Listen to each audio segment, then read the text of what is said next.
Good afternoon, everyone. BC Richfield here, coming to you live from London. It's just gone 1 minute past midday here, making it 1 minute past 1100 UTC. A really big shout out to all of you watching this live today, as well as everybody that watches this on recording. So before we get into the charts today, wanted to give you a quick reminder about what's going on with our partners over at OKX. Now, actually a really, really good opportunity here in terms of timing, because on these kind of corrective moves, then you're normally in a relatively good position because you want to be buying when there's blood in the water. I'm not saying to just go out there and blindly buy at the moment, but I'm going to run through what I mean on the rest of the show. So if you are looking to trade, with OKX, then make sure you make the most of this. You get free access for a month. They're going to pick up the bill for you to join the Birdnest Premium group as well, meaning you get access to all of our trading calls, education, community chats, charting, professional trading team, etc.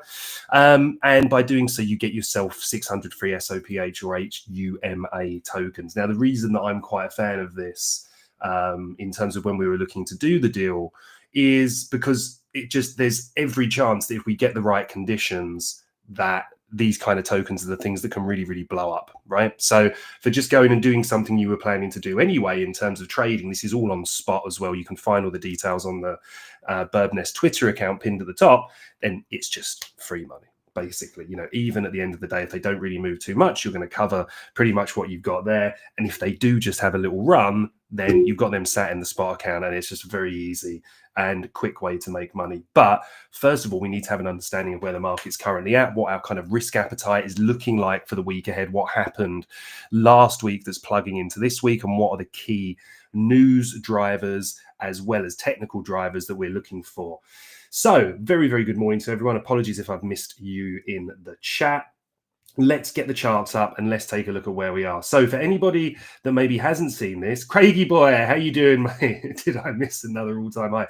Maybe you've come back at a wonderful buying opportunity, mate. I don't know how long you've been away for, but there is a small chance you've missed the peaks back into the highs. But it's always wonderful to have you here, mate. I hope work isn't getting in the way too much. Now, the reason that I've started this on the 4-hour chart is because every Sunday, if you're not aware, I release the Bitcoin report for members. One of the trading team does it every single day of the week, so you get a different perspective, but at the same time, a consistent run through. We also do macro reporting. We set out the stall at the beginning of the week on Monday.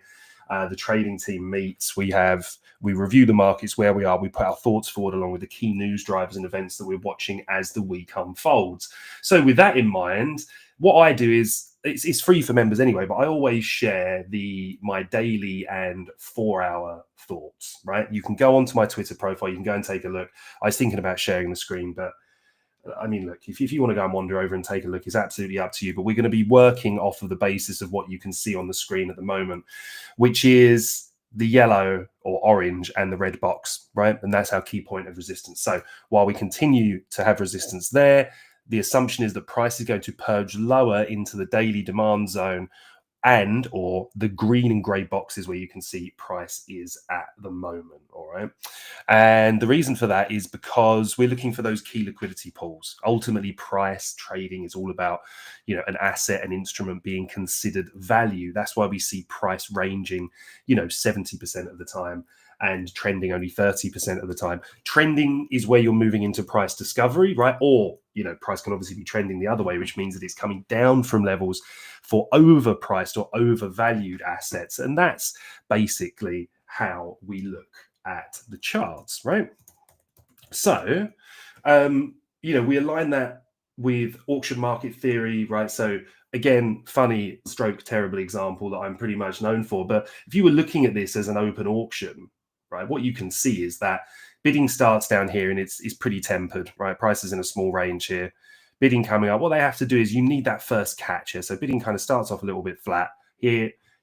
I'm not going to use the numbers on this chart because they're just too big. But let's just say, for example, $10. Can I get $10? No, nobody's biting at $10. Okay, can I get $8? Can I get $7? Okay, somebody bites at $7, goes back up. Okay, can I get 8? Yeah, people come in at 8. Okay, can I get 9? Now all of a sudden, this is where the players start to get involved, right? And actually, what you've got here is a discrepancy between supply and demand, right? What you've got is people want this asset, but too many people want the asset, or there's too great a demand for the asset, so the price goes up. All right. Then when price gets overvalued, it then kind of settles back down into a level. So we think of this as basically an auction going the other way. The auction opens up here at $30, just for example, arbitrary figure, right? At $30, and the auction is, can I get 30? Can I get 30? Room falls silent. Can I get 28? Can I get 25? Can I get 20? And then price settles at 20. All of a sudden, bidders start to come in, and you notice you have those smaller increments to begin with. Can I get 20? Can I get 20? Yes, I can. Can I get 20.1? No. Can I get 20.5? Yeah, I can get 20.5. Okay, can I get 21? 21. Then you get the breakout. Okay, 21, 21.5, 22, 23, 25, 8, and then etc., as it moves forward. Ultimately, it's all about finding value in price. And what we want to do is identify the key levels on a chart where price was previously considered value, and where buyers stepped in, where sellers stepped in, and then using those areas mainly as a form of support and resistance to find out where the strength or weakness is available in the markets for us to get involved. We then plug that in with our fundamental and our news drivers, as well as our macro understanding of what's going on in the economic landscape, and we come up with trade plans. All right, that's how professional trading teams work. I've worked for a major capital fund in Europe, right? I know lots of traders who are still very active in the stock market, right? Crypto trading is one thing, Twitter trading is another thing. But in terms of if you want to plug yourself into how institutional trading, buying, selling is done, that's the way that we're looking at the markets here. There's obviously lots of different strategies to cut that, and I'm sharing with you what mine is. However, the reason I wanted to explain that is because we come back to what's on the chart in front of us at the moment, and it all comes down to the fact that we've got an effing plan, right? So many of you, maybe none of you are on the show, maybe all of you are, trade without a plan, right? Trade without an understanding of what you believe is going to happen that week, and then you set some guides, some parameters to say, okay, look, I think Bitcoin's going to hit 125K this week, right? I don't think that, incidentally. Well, we're going to find out shortly. But if I did, then quite simply, I need to know where that happens. So for me, I know we need to come and get back above this level, right? For a number of reasons. This for me is an unconfirmed breaker. Yeah, it's the move up before price sold off. We ultimately expect, this area to act as resistance, as a bearish area of supply or an order block. Yeah. So price digging into this area here to find rejection. Or if the sellers that were so strong here pushing price lower no longer have that strength, and we see buyers start to take control of the market, then the expectation is we see price break out above this, hold this area, right? And this is where we look to trade it. Until that happens, we're ultimately looking for price to push down lower. It doesn't mean you have to short the market. It just means that you then reevaluate and say, okay, well, where am I expecting price to react? Yeah, where's a sensible point for buyers to step back in? Funky T, hello mate, how you doing? Damien, good to have you with us as well. Jojo, meme nerd, boss arc. That dude is absolutely everywhere at the moment, isn't he? Awesome. So this is the 4-hour view. We're going to backwards rationalize this as we look at it. Before we do that, just want to have a very quick run through with you in terms of what we're looking at for the week ahead in terms of news. All right, very prevalent, very prominent, as we know at the moment, very fundamentally a news-driven market with Trump in the White House, what's going on geopolitically, with inflation concerns. All of this has to be processed by the market, which provides us with an overall macro view of risk appetite. Is the market risk on? Are people still aggressively bidding the NASDAQ? Are people still really aggressively coming in with the S&P 500 technology stocks? Are people still willing to take risk? And then we're looking for that capital rotation to work its way down. It comes into an asset like Bitcoin. When Bitcoin starts to range, it then moves into riskier assets. The capital rotation continues into Ethereum and then into the lower cap alts, which is what I know most people really want to see, because it's what we've seen work so well in previous cycles.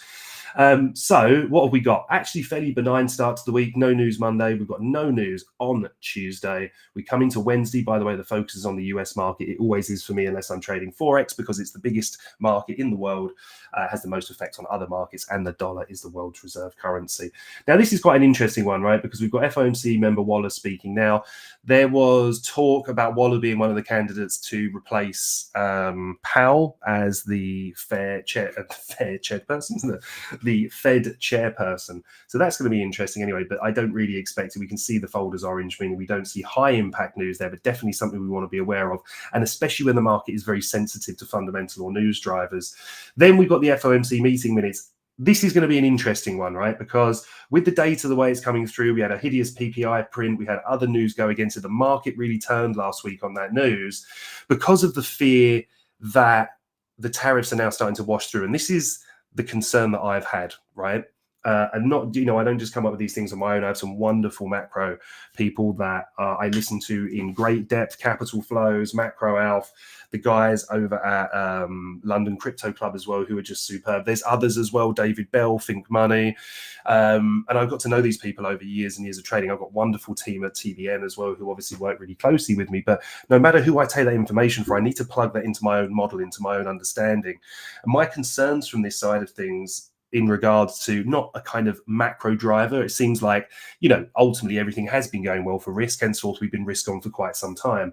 But the big question mark for the market has been, when is the tariff hurt going to wash through?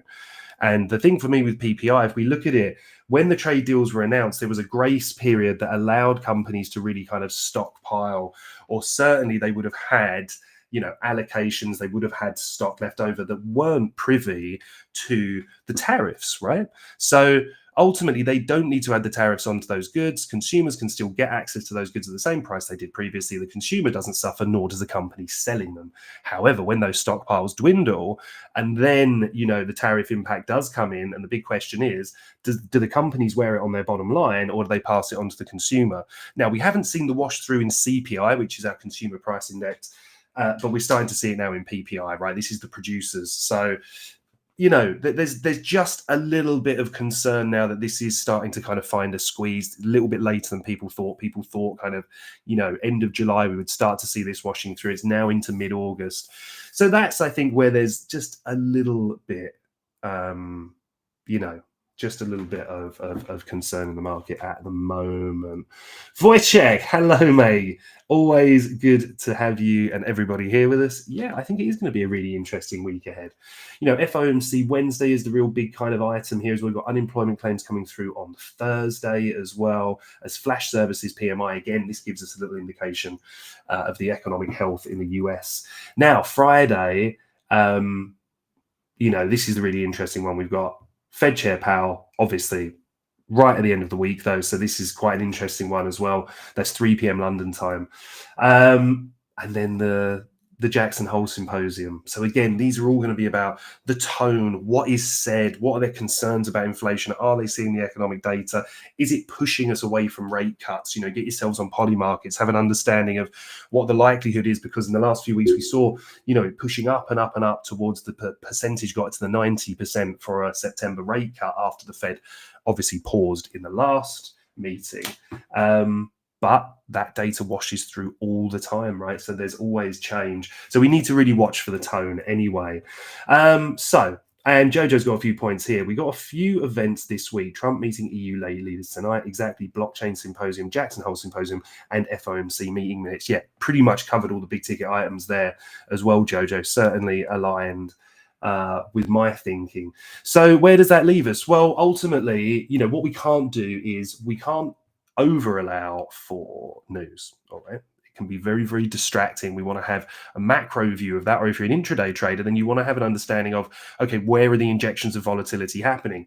Am I in a position before, say, the New York pre-market equity open? Yeah, so What does that mean? Well, it just means that if there's a major news event on that day, you're trading lower time frames, you go into that event, you just want to be thinking about that position and thinking, okay, that major volatility that can hit the market on those news events are very, very good on short-term basis at wiping liquidity from either ranging markets or short-term ranges that have, developed before we've had the news event.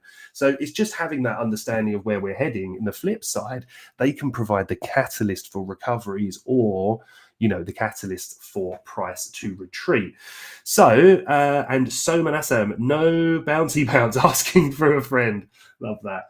Well, let's take a look. So we're going to leave this on here for a moment. We're just going to zoom out a little bit and go to our weekly view. Ignore the little bit of mess up here. Just saves me turning it off on the chart. Well, no, actually, I will do it. Just some of you guys watching this on phones and that obviously as well. So what are we looking at? So the whole principle is we've moved up. We're just looking for these areas, right? This is the reversal point for price. This is the consolidation that led to price breaking out. Obviously, we've had consolidation or ranging, expansion. Yeah, ranging, expansion. Obviously, much lesser expansion, but we were expanding into price discovery up here. Now, a couple of key things on the weekly chart that I shared with members last night that's of interest to me is the weekly high of the week commencing the 7th of July. If we mark this up, it's 119,448. Oh, hang on, it's not changed screens. 1 second. Right, so this is where we are. This is the weekly high of the week commencing the 7th of July. All right, the really large expansion week that took out the all-time high, the prior all-time high. Why is this really key? Well, look at how well it acted as resistance. Yeah, when that high was set at the beginning of 2025 in January, we saw 1, 2, 3, 4 weeks of rejection and more of it spending its time underneath, right? Then when we got that catalyst, we got that breakout. What does it tell us? Well, it doesn't really tell us much to begin with because we need to start to see key levels holding, right?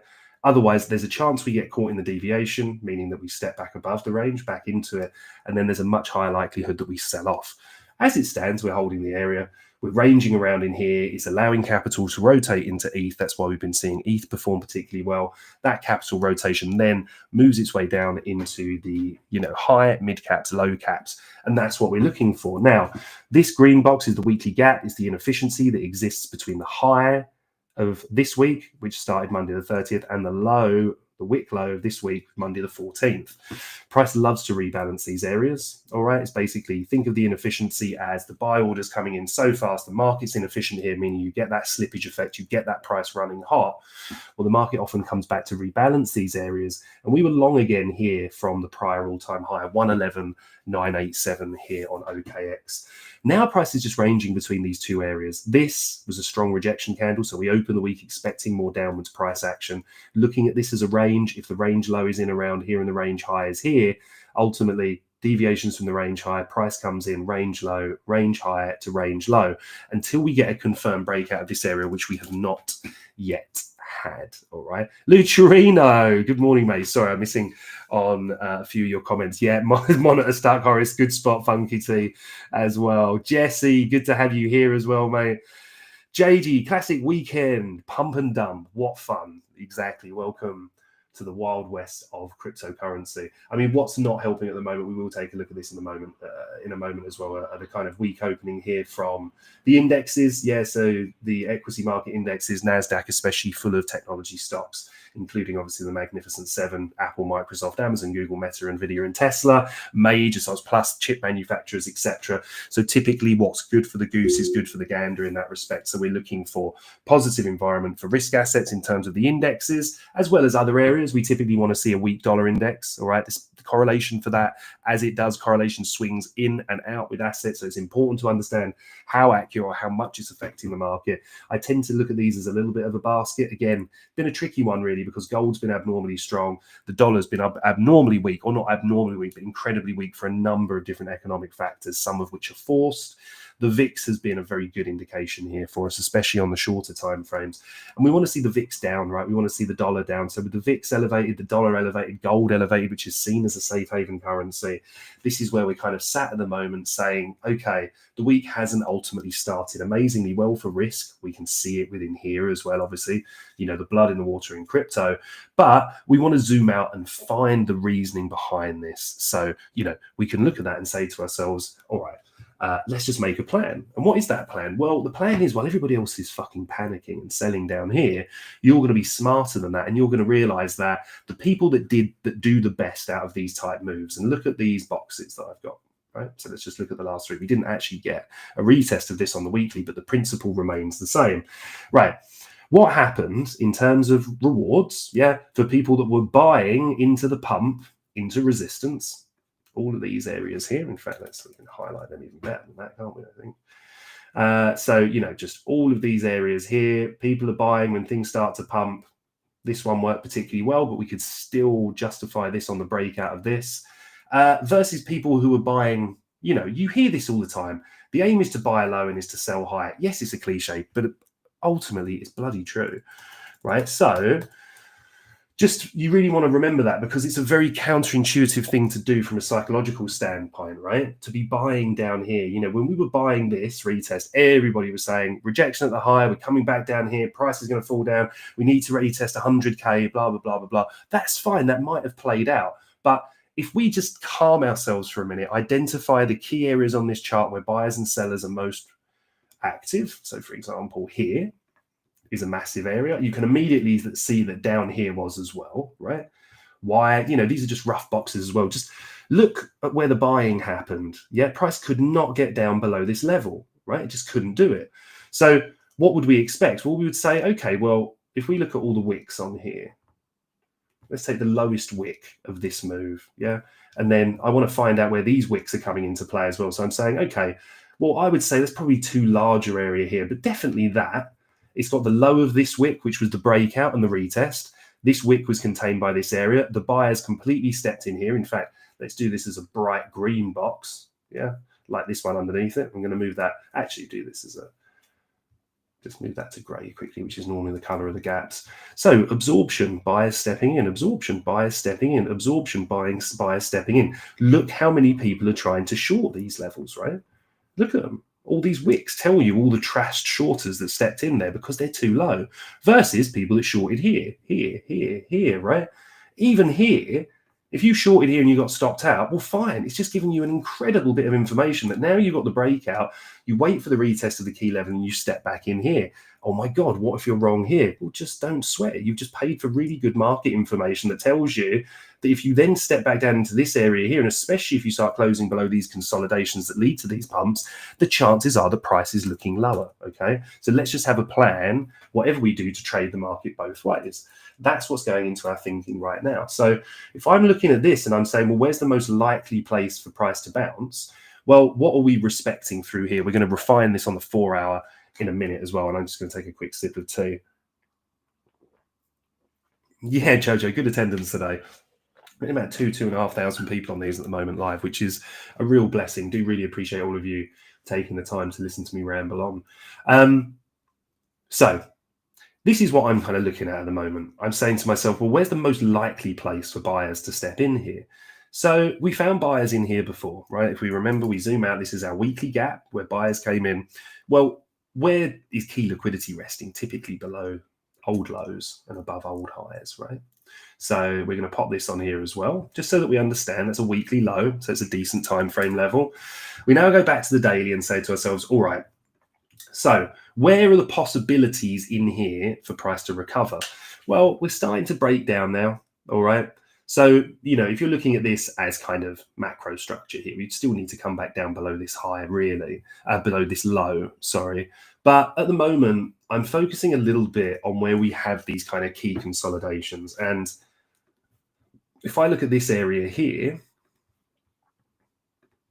this is an area that I would look to support price. Why? Because, I'm just going to do that in blue. Because as we see here, right, what we're looking for is when price breaks above the bearish candles here. I'm just going to draw this in. as an order block line, or more commonly, I think, known as areas of demand and supply. All right. So this is what we're looking for. And we're going to use this here as an example.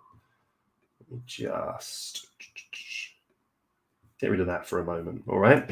So just using this as an example, what we're looking for is when price expands higher, we look for it to close above the bearish candles here. Yeah. Ultimately, if sellers are in control of this area, price shouldn't be able to dominate it. When price returns to these areas, it gives those sellers chance to mitigate, meaning they can close their positions out at minimal or no loss, accept that they're wrong here, reprocess the data. If the data's still saying to the upside, you then get these larger expansions, typically, all right? When there's a discrepancy or a disagreement, you see price tuck into ranges. When we're ranging, you identify the highs, you identify the lows, right? Even down to the bottom of that wick. And you just play the game of short the highs, buy the lows, short the highs, buy the lows, short the highs, buy the lows break out. This is when price is then looking for liquidity deeper down, right? If, however, price steps back into the range here, you once again change it to range higher. Oh my God, what happens if you break out of range high and you go long here and then price closes back within the range? Guess what? You trade it back towards the range low, all right? Price will often, and I'll always, for my entire life, hear this in my head from SZ, is deviation. Deviation, price steps back in. Why would it step back in if it's strong? If the buyers are in control of this, sellers shouldn't be able to do that, right? And if sellers are in control of this, buyers shouldn't be able to put price back in the range. So we're not ranging, anyway, long story short, because price here is trending. It's respecting these down close candles, right? These areas of demand. So let me draw this one in as well. Right, so what do we look for? Well, this hasn't been that helpful, very structured here on the daily, which is why I'm going to show you on the 4 hour. But ultimately, while we're respecting these price closes above, holds, expands, look at the close above of this one, retest, price pushes up. Yeah, then what do we ask ourselves? Well, is price getting acceptance? So that's the key high here, and I would say that's not really acceptance above. You can still see upside wick here. Fine, this candle's massive. Yeah, you see the rejection from here. You're already back down at this order block at that point. But ultimately, that's not accepted over there. But what does it tell you? It tells you the next time you come up here, if that was the key area of rejection, what you want to see is price have a strong move above it and then not be able to get back down, right? Then when you see these kind of things hold, that's when you can start looking for some more upside, all right? So where does it leave us anyway? At the moment, looking at that, we closed below this area here. We're now driving down to here. We're not really showing much respect to this here at the moment as we sell off quite aggressively. Remembering we're noting those higher time frame rejections that we've got.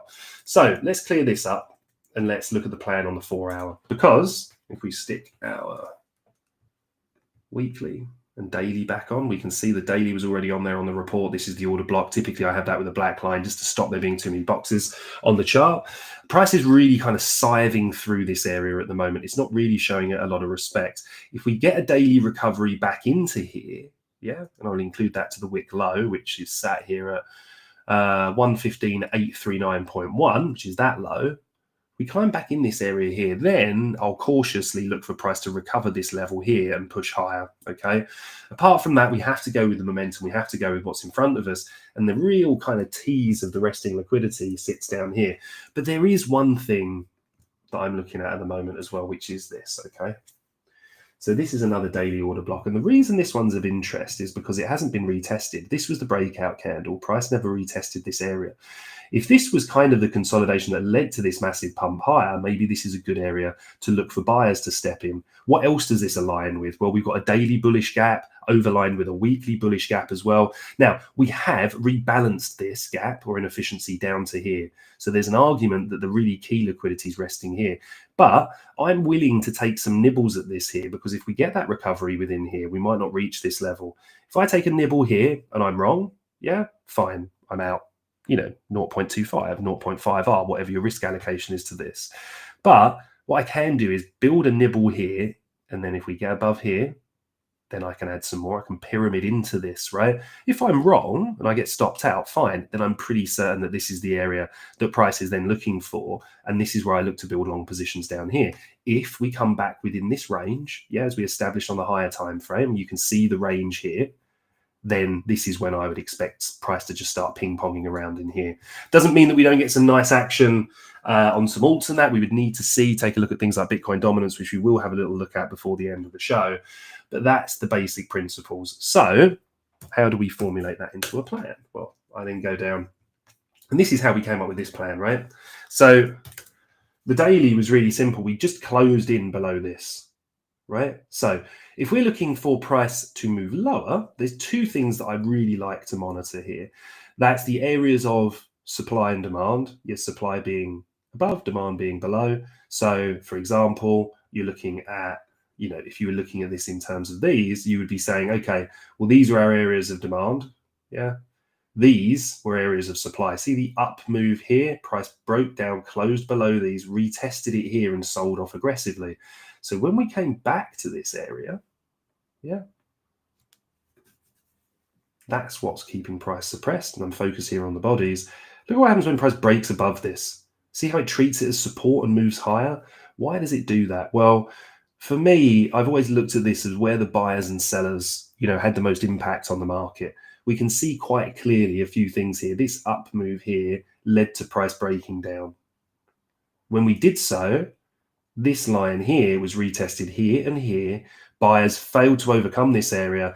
Therefore, they either mitigated, gave up on the idea that buying was there, and then you see these quick flushes. When price revisits these areas, that's when I'm super, super interested, okay? So henceforth, why we're looking at what we were looking at here, right? With this short, price came back down, closed below here. We got the retest here within the order block. This then becomes a breaker. That means that's the down move before the sweep of liquidity, yeah? So this area here is, again, if you're looking for people that are trapped, where are people in max pain? The people that are long up here, who are holding through this, price has come back down into here and they're like, oh my God, I'm wrong here, I'm wrong. Price moves away, comes back, cut the position, and then flip with the trend, in this case, which short term is to the downside. So just to give you some extra context there, which is why we've got these boxes here. This up move here is the unconfirmed breaker. Price needs to close above it. If you want to look in a bit more detail, you can find the report on my Twitter profile. It's going to be one of the last posts, which was from last night. And the red area is a bearish gap, right? So larger bearish gap here containing price. Remember what we were talking about here? I'm looking for that down move before price swept liquidity to the highs here. So what's this? Well, this is our breaker. So what happened? Price closed below this, retested the breaker, closed back down again. In this case, we then set a bearish order block here. Price draws back up into this, finds weakness again. So that's why we were prepared for downside today. Meaning, if we didn't get that, what would we have got? Well, price could either just kind of range around in here a little bit, but typically we would have seen something more like this. Seen a strong breakout of this area, activating this breaker, yeah, invalidating that gap and actually inverting it, meaning we then look for support. And then this area here, we look to build positions, chasing this higher, retracing this very thin, inefficient move lower. For me, that's really kind of still what I'm going to be looking at when we revisit this area. But right now we can see a couple of different things, and let's think about what the plan was on the daily. We're saying this might not be a bad area to buy, so we need to see buyers stepping in here. If I now move this down onto the lower time frame here, we can also see there was the up move here before price swept liquidity, and that was actually the formation, the base of this larger move higher. Now, we know this was an untested order block here, meaning this overlays beautifully, which is an untested order block, but on the 4 hour. Now, I'm going to leave this off the chart because I don't want the chart to become too heavy with annotations. But if buyers stepped in here before, this is the key area that I want to see hold. Yeah, price came up into this area. We had a really large range here. Price desperately trying to, buyers trying to push this higher, sellers trying to get this lower. What do? We ping pong around in this range. Price then breaks down outside of this range. Again, focus. If you're really struggling with these kind of things, sometimes it really does help to focus on the wicks. Yeah, you see a breakdown here and a retest, you go short, you get stopped out, you step back in the range, you go long to the range highs. Yeah, if you've got a deviation on the chart with the power of hindsight, make an allowance for it. Focus on the key areas where you can see rejection. I'm not going to draw my range high up here, right? When I've got, 1, 2, 3, 4, 5, 6, 7 points of confluence for this area being more accurate versus 1 point of confluence if I put it up there. All right. This is a very different thing. We're looking at the liquidity above here. Yeah, which is why we're not surprised that we saw this rejection. And again, look at the candle, right? I'm not sure what about that candle told you the price was going higher, but it would have been a lot better if it was opposite for that, right? That's price being forced up by buyers and quickly absorbed by sellers. And you can go with these as well. Go and look at your CVD, cumulative volume delta. Really didn't show us too much here, but it did show us that more effort went into their larger green candle on here than washed through on the charts. Yeah, what does that mean? It just means that there's a little bit of a discrepancy. These are the ones that I really favor, because if I look at this one here and I match the candle with this one on here, we can see we had, lovely big bullish CVD candle here, and then a bullish CVD candle here. Well, bearish candle here. It's just telling me that there's absorption going on. The buyers are trying to push this higher, and the buyers are the ones putting in the effort. The chart tells us that the sellers are the ones that are in control. All right. So considering that, there's a lot of other ways that we can, put this in play as well. But what I would really like to see today is that price holds this area here. We've got our order block line. We know where it comes. I don't mind if it purges a little bit deeper in here, but I want to see it kind of recover this level. In a really ideal world, I want to see something like this. Let me just get rid of these. Right, let's imagine this is where we are at the moment and price has sold off aggressively. Yeah, so we might think, we were monitoring this because it was a key low within the bullish gaps. It's an area that we're happy to be interesting. Big Ryan, things are aligning beautifully. Yeah, I hope so, mate. I'm not sure. Look, I think it's easy to overreact to these kind of situations at the moment. Ultimately, if the bull market's over and risk is about to collapse everywhere and there's information that we're not fully aware of, then yes, Jack, yes, does our Polish friends say, it is what it is. But if that's not the case, then ultimately, there's a great story from old friends I've got from the days on the pit floor in the London Stock Exchange, right? And it's, these animal pit bosses, and there was this one guy who just used to just obliterate newbies on the floor. And not even if you were new, but if price was really running hot, and this guy saw you opening positions to chase that move, he'd go absolutely ballistic. And I can't repeat on the show what he would say because the language is just too fragrant. But he would say something to the effect of, "You idiot, you don't buy when everybody else is buying. You buy when there's blood in the water. You buy when there's effing blood in the water," meaning that you're buying these crashes because you're getting the best risk to reward potential higher. You're not buying into these moves higher, what you would call like the euphoria stage, all right? However, as a trader, I'm always somebody that's really enjoyed a little bit of confirmation if I can get it, right? Hey, Whack, how you doing, mate? So utilizing the higher time frames and understanding this is a higher time frame level, just as we are at the moment, we're back in this kind of area. We've got our daily order block. This is where we're looking to be a buyer. All right. Then as we move back, I want to see something like this. Yeah. So look, I'm not just going to place orders here. If I did, stopped out, fine, price comes back down. But remember, with good risk management, you're only ever losing 1R. A good friend of mine, Tony, actually, who trades with me, and he's on the show today, actually, said something to me once that I still keep as a post-it note on my desk, and that's, I'm willing to spend 2R today. That means his mindset when he gets to the charts is, it's an admirable one because it is a wonderful game we get to play. It is a game of chances. It is a game of statistics. It is a game of probabilities. But if you understand every time you lose one trade, your risk is only ever limited to that 1R if you're employing good risk management strategies, then you should also understand that a tried and tested system should have above a 1R win rate for your average trade. If it doesn't, and you've got a 1 win rate for your loss and a 1R win rate for your wins, you just need to have a win rate over 50%, right? And ideally a little bit more comfortable than that to allow for fees, slippage, etc. Now, if we want to add confirmation to that, I want to utilize the higher time frames and the lows. So let's just look at the example here from the highs and the example here from the lows. All right. Now, the red line here we know is resistance. So you could just short here, you could short here, you could short here, and you'd have a mixed bag of results. I know some traders that do that exceptionally well, okay? But for me, I'm a little bit more risk averse. if I was to kind of plot myself, which I've done on these psychological testings on a risk averse scale from 1 to 10, I'm in and around about sort of 6, right? So I'm not particularly pro risk. I'm not hugely risk averse, but I'm risk averse enough. So for me, I'm happier to step in with some form of confirmation. So giving you an example of the highs here, if I think we're getting rejection here, then there's extra things that I want to see.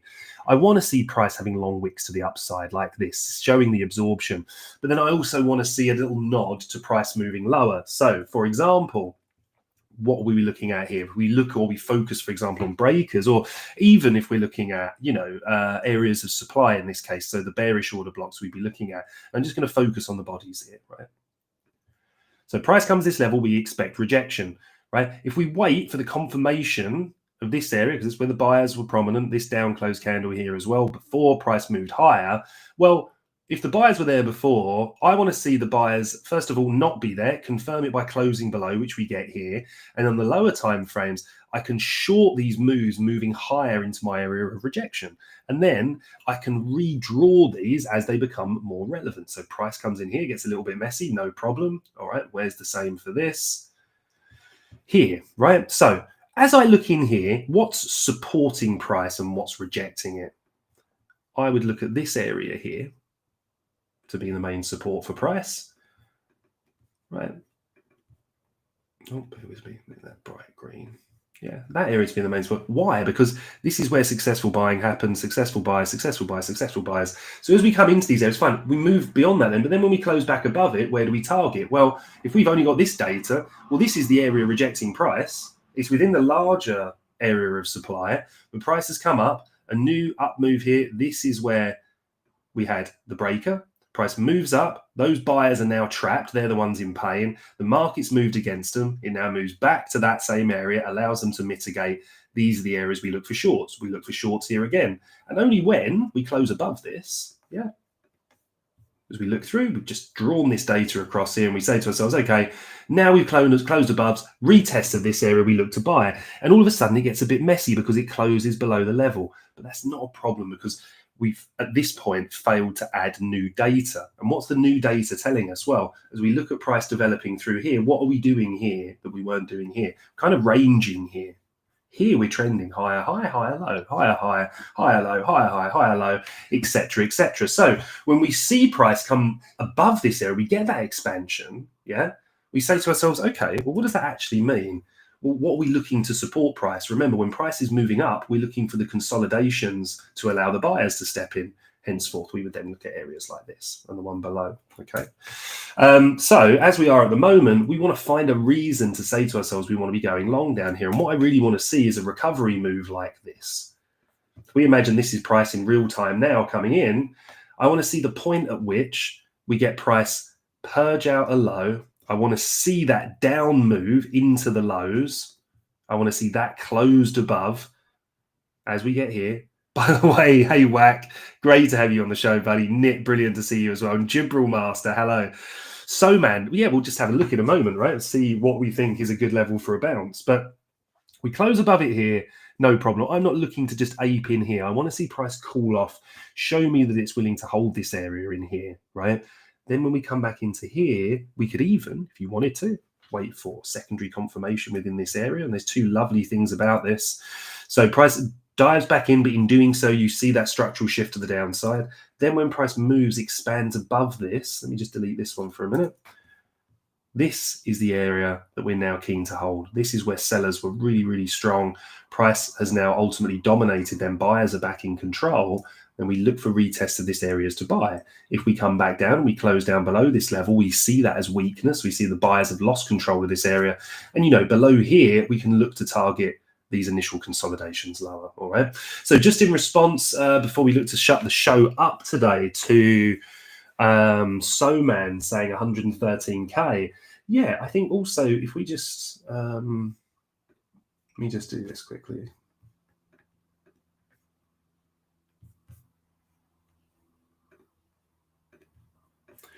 Right, so if we look at this here as well and really just squish the old charts up, we can see that if you were to just draw a line on here, I would say something like that, which would include which is basically the high from the beginning of the year.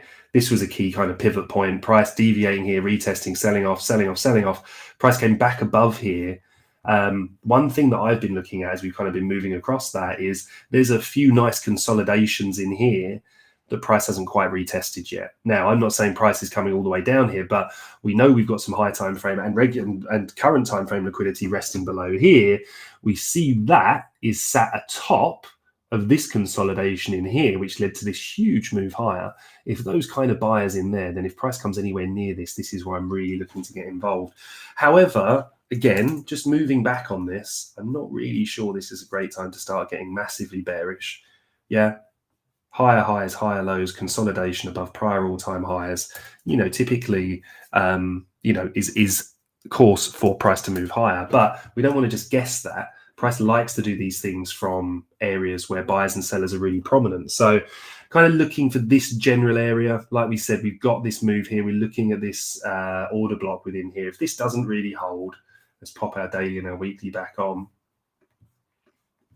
Yeah, and at the moment, it doesn't look like it's going to, but remember, this candle also looked like it was going to be the mother of all breakout candles. And by the time it closed, look how much bears had pushed this right back. So this is what we're watching here. Maybe bulls step in here and we get this long downside wick reclaiming this area here. That would be really bullish. If not, just patiently waiting for price to probe its way in lower. And then on the 4-hour here, we want to see those structural recoveries at these levels give us that base for price to move higher. The other thing I would say as well is let's just take a very quick look here at Ethereum. Right, we can see what we've got here. Price failed to take out, obviously, the key level 4877, so the high remains intact. But once again, we can see these were the key areas of support resistance, or our key pivot points, right? Price has moved up, had this beautiful aggressive move higher, closed above this level. Where do we look for? We look for our gaps and our order blocks, or our points of demand in this case to be retested. And again, we can see that ETH is here at a pretty interesting level. So once again, if I move from the daily here, we can see this consolidation, right? We're arguably back inside this range now. Yeah, remember we were trading this, rejection at the high, to the low, to the high, to the low, to the high, rejection, held this area, didn't purge out the low, setting higher lows. What does that mean? We see a little bit of strength coming in. Then we got that just massive beast of a candle that came and closed above this. And then we were looking for this area to retest. Now, if this is a valid range, price is down with inside this now, where we've got our order block. So we want to see this hold, a breakout of this level, this reclaimed here, high roughly about 4344, 4340, that kind of area. And then we can look for price to move higher. Ultimately, if I'm looking at the area that's in control of price to the downside, I'm looking at this consolidation here. So if that's the kind of danger area and I really want more confirmation, price closing above this here would tell me that the move that trapped the sellers, the buyers here last time and flushed out has now been closed above. There's a higher chance we move for this liquidity higher. The other thing I would say is do keep an eye on the NASDAQ, the S&P 500, right? They can really tell us a lot, as can, forgive all the squiggles, as can things like the DXY. So the dollar still looking pretty weak here. Currently trapped within this range, all right? So the lows down here about 97.5, 97.4, under the range mid here, which is 98.65. While the dollar remains weak, normally it gives risk assets a little bit more room to breathe. Whilst we see, the VIX, the volatility index down here, we want to see this below 20, which is good. And ultimately, we really want to see this falling away. We can see how it gapped higher, over the weekend. This kind of moving down is normally a good sign that we're getting risk assets to breathe, all right? So don't take your eyes off of that as well. And then one last thing, Bitcoin dominance. We've got our key levels. This is the next one we really want to see this at. This is what, when the market settles, when Bitcoin starts to range, the money rotates further into Ethereum, down into the mid and low caps as well, and where we want to find those really good altcoin buying opportunities. All right, everyone, look, it's been fantastic to be here with you. Thank you very much for your time. 3,038 of you at the moment live with me. So absolutely a big shout out and thanks to all of you for attending the show. If you want to find out more about what we do, you can find out in the description below this. If you're looking on YouTube, you can find out more information on our Twitter account as well, or do feel free to just reach out to me, BC_Richfield. and I will help you in the very best way that I can. Remember, we're back on Wednesday for our chart request show. That's where we can cover anything to your heart's desire. As long as it's chartable, just bring it onto the show, pop it in the chat, and we'll do a charting session. Not just a charting session. We're going to look at the key levels where we want to buy, where we want to sell, and make action plans for every single one. All right. And until then, unless you're with us over at the Nest, I look forward to seeing you there for our live trading session tomorrow, as well as through the rest of the afternoon. And for the rest of you, I will see you all on Wednesday. Have a fantastic week ahead. Take care.